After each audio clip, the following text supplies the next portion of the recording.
Hello folks, welcome back to the channel and welcome to just a little video. Now I've seen that quite a lot of people have complained about the warwell's uplands. Now what they complain about is the distance between the warwell's buffers and another item of rolling stock / locos buffers.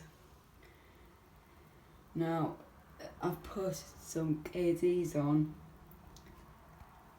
I've taken them off my northeastern guards, as you can see. I've put them on the warwell. As we can see, the gap between the loco and the warwell isn't too bad. As we can see, if we bring the fantastic W4 pegger from Hornby now, and we join it up to this other wagon here,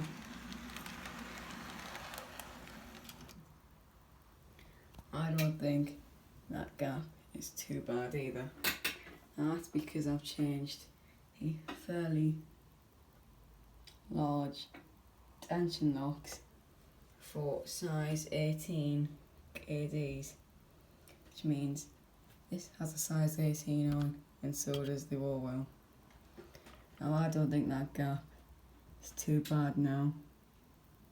So that is how I fixed the issue of the gap between items of rolling stock when you're using the warwell wagon. Now I hope you've enjoyed. If you have, why don't you go down there and give this video a like, and please consider subscribing to this channel. So that's all folks, I'll see you in the next video.